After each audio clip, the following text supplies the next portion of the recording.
Hi, everybody. My name is Rita Crompton, and I'm also known as the Inventor Lady. You can find me at inventorlady.com. And you can send me your questions. Sometimes the question is important enough that I can do a separate video on it. Today, we're talking about service providers for the Inventor. And after my trip to Boston, I got to commiserate with some colleagues about service providers. So service providers are service providers. All right. They're not your partners. They don't become a partner.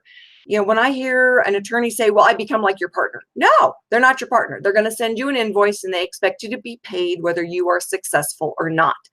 All right. Partner is someone who puts in money and they help you down the road, and they've got responsibility and they don't get paid till you get paid. Service providers are different. All right. The other thing is that a partner is usually a long time relationship. And we were at a meeting in Denver last night, and somebody needed a service provider. And when he said, well, maybe I could make her a partner. No, she's going to do a little bit of work for you. The last thing you want to do is be married to a partner who's did a little bit of work. Pay them. All right. Figure it out. An independent inventor will engage, several different types of service providers. All right. From the independent search, the gentleman last night needed a seamstress to make a prototype. All right. Engineers, all the way down to help with packaging.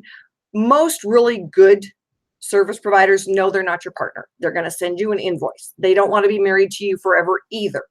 All right. But inventors sometimes, in those early stages think, oh, well, I'll make them a partner. For heaven's sakes. All right. There's nothing to be a partner of. Zero is still zero.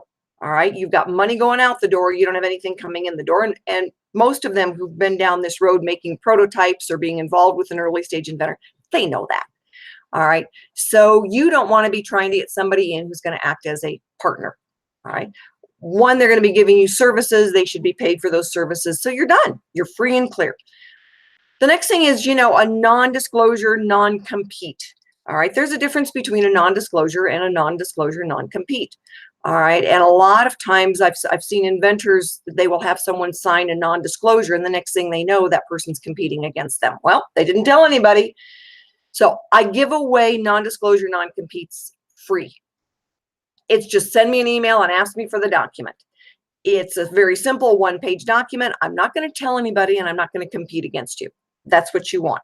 Now, there's times when you need something that's more geared just to you, and it's a non-disclosure, non-compete, non-circumvent. But in those early stages, the non-disclosure, non-compete, that gives you what you need. So, for instance, the gentleman who needed the seamstress to build a prototype, that's an easy way to manage that. Once you get, a little more sophisticated, you may need a work for hire agreement. Again, I can send you something free of charge that you can take a look at. If you need it done specific, all right, at least this gives you something to start with to read what the parameters are. And then you can say, okay, I need you, Mr. Attorney, to add this part to it. That's not unusual as you get more specific. And you would still want to be able to use a work for hire agreement because it really lays out the term of your expectations. An engineer cannot read your mind. You cannot read their mind. Your expectations may not fall in line with their expectations. So when you're trying to put it down in writing, this gives you a good template of what to consider, right? When you're dealing with an attorney who says, oh, you still need to get a non-disclosure agreement, even if you're already patent pending, find a different attorney. All right. Once you're patent pending, you're patent pending. And that should be enough. You cannot have everybody who sees it and that you're trying to get feedback on sign a non-disclosure, non-compete. That just gets to be a headache. But there's times when it's quite appropriate, early stages prior to patent pending, that you want to get one. Once you're patent pending, now the work for hire agreement becomes a little bit more important. All right, you certainly want to lay out terms. You want to make it very clear that that engineer or whoever is doing it does not own any of your intellectual property. And that gets spelled out. Put it in writing. So again, service providers, they're not your partners. They are service providers. And the good ones are very happy with that description. The not so good ones, they might say, oh yeah. Experience. I would like to share experiences with you that help you avoid the mistakes. I had an inventor that had a wonderful product, a brilliant product, and he shared some emails back and forth, went to someone locally. That was probably his first mistake. Just because they're down the street and convenient doesn't mean that they're the best ones for the job. But these guys were down the street and they wanted to become his partner. All right.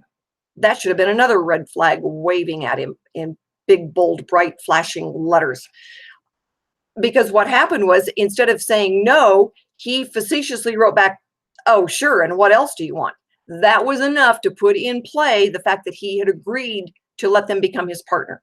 He ended up bankrupt and he lost everything. So service providers are service providers.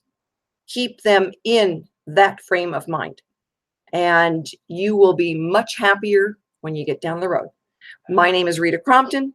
I'm the Inventor Lady. I help inventors get from I have an idea to the marketplace with the least amount of mistakes.